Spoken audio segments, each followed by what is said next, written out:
Pão de Açúcar, Açaí, Grupo Mateus. Será que é hora de investir nas ações de atacarejo?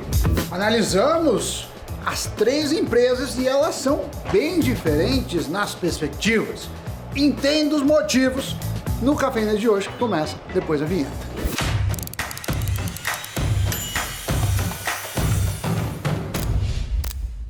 Amiguinhos e amiguinhas, mais um Cafeína chegando na sua tela, no seu podcast, na sua TV e, por que não, no seu tablet. Muito bem, qual o assunto de hoje, meu caro Doni? Sammy Boy, no Cafeína de hoje nós vamos falar de três gigantes do atacarejo. Grupo Mateus, Pão de Açúcar e Açaí. As três companhias reportaram seus balanços do segundo trimestre, mas apenas uma delas apresentou alta no lucro durante esse período. E foi o Açaí. A rede de atacarejo teve um aumento de mais de 62% no lucro líquido quando comparado com o ano anterior. Enquanto isso, o Grupo Pão de Açúcar teve uma queda de 96% e o Grupo Mateus uma queda de 2,5%, sempre em igual período. O Grupo Açaí se destacou pelo crescimento orgânico, puxado pelas vendas em novas lojas. Foram inauguradas 19 lojas nos últimos 12 meses.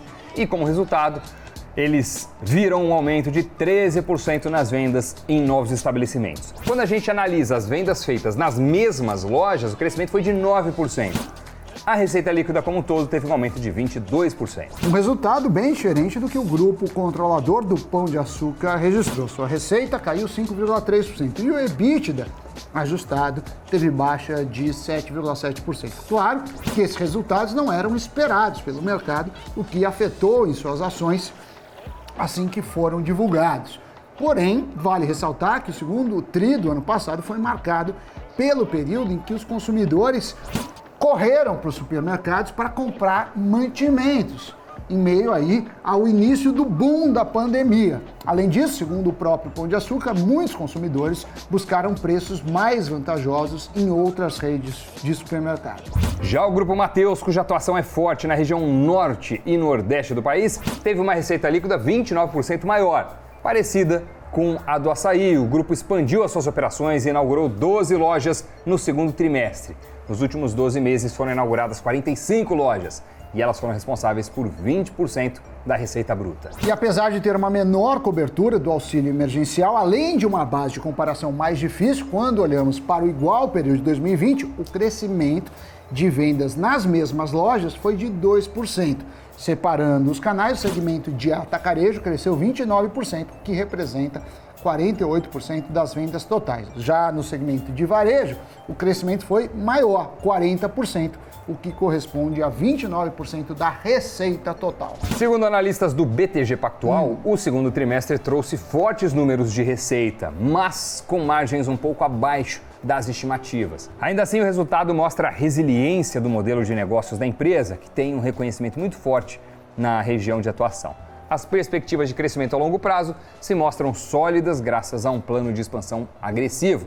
Como a empresa está negociando a 14 vezes o preço sobre o lucro em 2021, o BTG reitera a classificação de compra para as ações GMAT3, visando aí um preço-alvo de R$ 11. Já para o Bradesco BBI, a expansão agressiva de lojas, que ficou clara com a entrada da empresa no Ceará pela primeira vez, é o elemento-chave nessa tese de investimento. O banco tem recomendação de compra para as ações com um preço-alvo de R$ 11 para 2022. Lembrando que a companhia já é considerada a maior varejista de alimentos do Brasil, com capital 100% nacional. A rede atua em supermercados, atacados, eletrodomésticos, móveis e padaria. A marca está presente nos estados do Maranhão, Pará e Piauí. Quando comparamos as três companhias, Grupo Mateus, Açaí e Pão de Açúcar, vemos que a mais afetada no segundo tri foi o Pão de Açúcar. Mas antes de falarmos o motivo e adentrarmos mais no balanço do grupo... Fala bonito. Adentrarmos?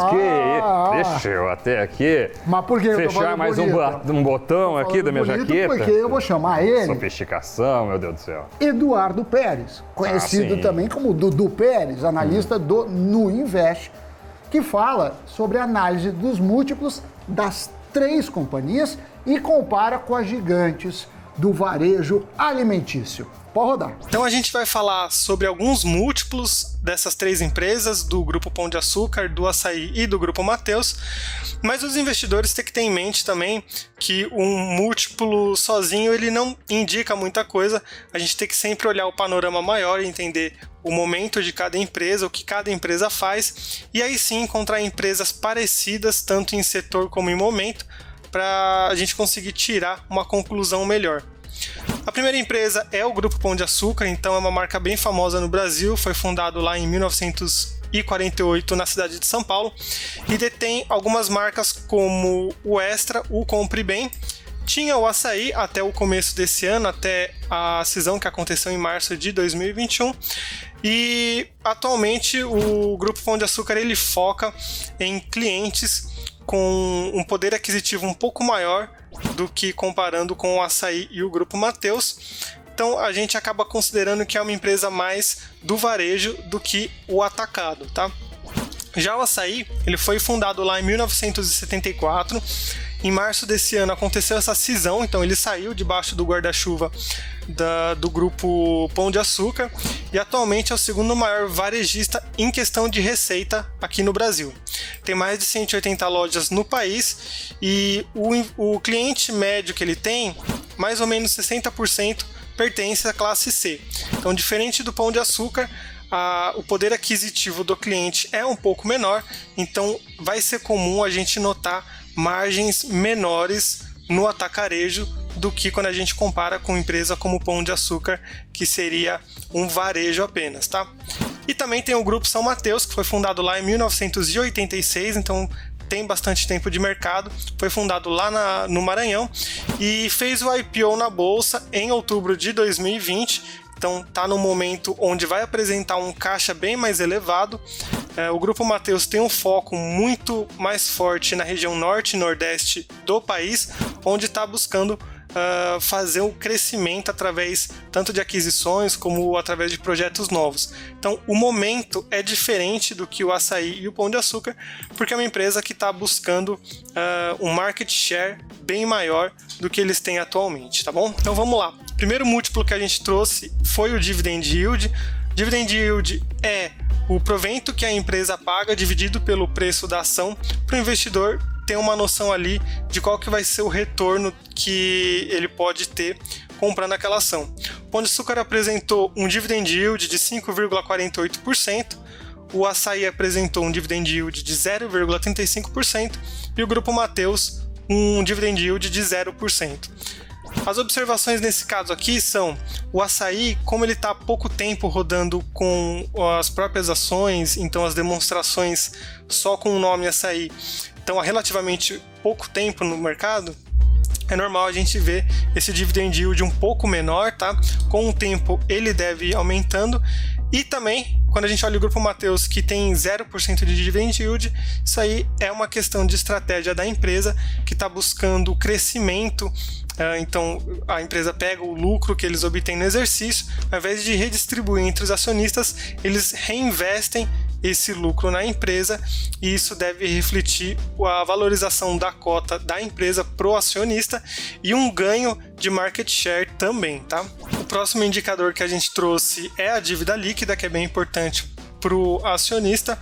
Lembrando que a dívida líquida é o valor da dívida bruta menos o que a empresa tem em caixa e com disponibilidades, e que não necessariamente a empresa que é endividada está no momento negativo. As empresas têm um incentivo tributário de pegar essas dívidas, mas é bom para a gente ter um panorama. Por exemplo, o Pão de Açúcar apresentou uma dívida líquida de 4,66 bilhões de reais, o Assaí uma dívida líquida de 5,02 bilhões e o Grupo Mateus uma dívida líquida negativa de 431,64 milhões. Isso entra muito naquela parte de entender o momento atual da empresa. O Grupo Mateus, como fez o IPO recentemente, no comecinho desse ano, é normal a empresa apresentar em caixa ainda o valor que conseguiu arrecadar com esse IPO, e com o tempo, conforme os investimentos vão acontecendo, as aquisições ou expansão de negócios, esse valor em caixa ele vai sendo utilizado, tá? O próximo múltiplo é o preço sobre o lucro. Preço sobre o lucro, a gente vai utilizar o preço da cotação da ação dividido pelo LPA, que é o lucro por ação de cada empresa, para a gente poder entender em quanto tempo, teoricamente, o investidor consegue receber de volta o valor que ele investiu na ação. Então, o Pão de Açúcar apresentou uma razão de preço sobre lucro de 3,3 vezes. Isso indica que, teoricamente, o investidor, depois de 3,3 anos, teria recebido, através do lucro da empresa, o valor que ele investiu. O Açaí ele apresentou um preço sobre lucro de 13,9 vezes e o Grupo Mateus um preço sobre lucro de 19,7 vezes. A gente precisa entender algumas coisas, por exemplo, o preço sobre lucro ele não considera o potencial de crescimento da empresa, já que a empresa que cresce mais no futuro provavelmente vai ter um lucro maior do que o que a gente vê no histórico, tá? Então é normal o Grupo Mateus e o Açaí, por eles serem do atacarejo e não só do varejo como o Pão de Açúcar, eles tendem a apresentar esse múltiplo um pouquinho maior e também por eles terem um potencial de crescimento maior do que o próprio Pão de Açúcar, o mercado acaba negociando com esses múltiplos maiores, tá? Então, para a gente poder adicionar esse fator do crescimento nessa equação, a gente utiliza o PEG Ratio. PEG é um nome em inglês para Price over Earnings over Growth, que é preço sobre lucro sobre crescimento, e ratio porque a gente está vendo qual que é a razão entre eles. O Pão de Açúcar ele apresentou um PEG Ratio de 0,31, o Açaí um PEG Ratio de 0,16 e o Grupo Mateus um PEG Ratio de 1,55. Aqui vale a mesma interpretação, quanto menor o PEG Ratio, melhor, mas cabe essa ressalva de que o crescimento utilizado no PEG Ratio ele é o crescimento histórico, não considerando, claro, o possível crescimento futuro, mas essas empresas podem apresentar uma taxa de crescimento diferente do histórico, como o caso do Grupo Mateus e também o próprio Pão de Açúcar. O Grupo Mateus, no caso que ele pode apresentar uma taxa de crescimento maior do que o histórico, e o Pão de Açúcar pode apresentar uma taxa de crescimento menor, justamente por faltar espaço para conseguir ter ganho no mercado, tá bom? Próximo múltiplo é a margem bruta, que é bem importante para as empresas de atacado e de varejo. O Pão de Açúcar apresentou uma margem bruta de 32%, o Açaí uma margem bruta de 13% e o Grupo Mateus uma margem bruta de 23%. Aqui a gente consegue ver que essa margem bruta ela vem por conta das classes aquisitivas maiores dos clientes do próprio Pão de Açúcar, então ele consegue ter uma margem superior a 30%, enquanto o Açaí e o Grupo Mateus ficam ali abaixo dos 23%. Para essas empresas de atacarejo, quando a gente pega ali a demonstração da empresa, a conta de estoques vai ficar dentro da parte dos ativos, então é interessante a gente saber qual que é a facilidade dessas empresas de conseguir girar esse ativo, ou seja, conseguir comprar o estoque e conseguir vender esse estoque. Um desses indicadores é o giro de ativos, que no caso do Pão de Açúcar ficou em 0,74, o Açaí ficou em 1,42 e o Grupo Mateus ficou em 1,64. A interpretação desse múltiplo aqui é que quanto maior, mais eficiente esse giro de ativos, então significa que a empresa está conseguindo fazer essa compra e venda dos ativos com maior eficiência. Nesse caso aqui, o Grupo Mateus está mostrando uma melhor eficiência, assim como o Açaí, mas também a gente precisa considerar que nesse setor mais voltado para o atacarejo, Açaí e Grupo Mateus apresentam um giro maior do que o Pão de Açúcar, que não foca tanto no atacarejo e sim mais no varejo.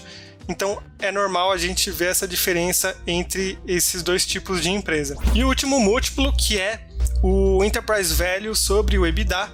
O Enterprise Value é o valor de empresa, você vai pegar ali o total de ações que a empresa emitiu, multiplicar pela cotação das ações, somar a dívida da empresa e, por último, dividir pelo EBITDA ou EBITDA, que é a capacidade de geração de caixa operacional da empresa. O Pão de Açúcar apresentou essa razão de 3,15 vezes, o Açaí 12,42 vezes e o Grupo Mateus 13,59 vezes, mostrando que o mercado está disposto a pagar um EV sobre EBITDA maior no Açaí e no Grupo Mateus por apresentarem possível crescimento superior ao que o Pão de Açúcar consegue oferecer, por já estar bem inserido no mercado e com market share bem relevante. Então, resumo dos resumos, o que o investidor consegue tirar de conclusão com esses múltiplos? De que o Pão de Açúcar é uma empresa que já está bem estabelecida no mercado, tem um espaço menor para crescimento desse market share, mas em compensação, a empresa, justamente por não ter projetos relevantes para o crescimento próprio, acaba optando por fazer o pagamento de dividendos. Por um lado, isso atrai os investidores que focam mais no recebimento desses proventos, enquanto o Grupo Mateus ele oferece uma possibilidade de crescimento muito maior, porém não vai fazer pagamento de proventos no curto ou até médio prazo, e aí acaba atraindo muito mais os investidores que buscam essa valorização da ação através da expansão dos negócios da empresa. E ficou faltando o Açaí, que na minha opinião foi uma empresa que acabou prejudicada por estar sendo negociada há pouco tempo fora do Grupo Pão de Açúcar, então esses dados dos múltiplos que a gente puxa acabam ficando um pouco afetados, como o dividend yield, por exemplo. Daqui 12 meses, se o investidor puxar novamente esses dados, ele vai conseguir ter uma visão mais abrangente de como realmente está sendo como está sendo o desempenho do Açaí e também conseguir fazer essa comparação de uma melhor forma. Valeu, Eduardo, muito obrigado pela participação, pelos insights, pelas análises, viu? A gente tinha falado que o Grupo Pão de Açúcar, o GPA, foi o mais afetado no segundo trimestre. Na avaliação do Itaú BBA, embora investidores já esperassem as comparações difíceis na base anual, o Pão de Açúcar é até agora a varejista de alimentos, sob a cobertura do banco, que foi a mais afetada na pandemia. Segundo Morgan Stanley, mesmo os resultados não tendo atendido às expectativas do banco, o grupo mostrou controle de custos no trimestre, o que, na avaliação do Morgan Stanley, também foi visto como algo positivo. Podemos dizer também que o ponto alto do balanço do GPA foi as operações digitais, já que tiveram um aumento de 32% quando comparados ao segundo tri do ano passado, o que de certa forma deixa o mercado otimista. Porém, o Bradesco BBI tem uma recomendação neutra para os papéis e um preço-alvo de R$ 44,00. Já os papéis do Açaí parecem ser os preferidos, os prediletos do setor do varejo alimentar, segundo os analistas dos grandes bancos. O Bradesco BBI vê as ações entre as mais atraentes do setor, negociando com múltiplo preço sobre lucro para 2022 de 16 vezes. Segundo os analistas, o Açaí segue apresentando forte crescimento de 2 dígitos, sustentado por sua exposição de 100% ao segmento conhecido como Cash and Carry, que nada mais é do que o sistema de vendas no atacado, onde o cliente compra e já leva o produto.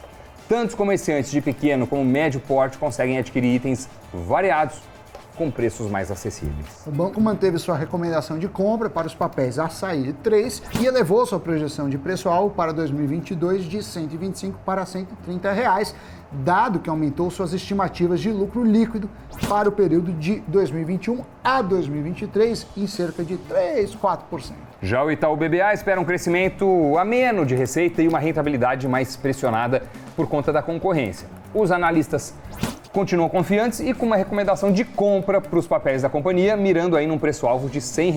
Dado esse panorama, resta saber se você gosta do setor em que as 3 empresas atuam e se elas têm uma convergência com a sua estratégia de investimento.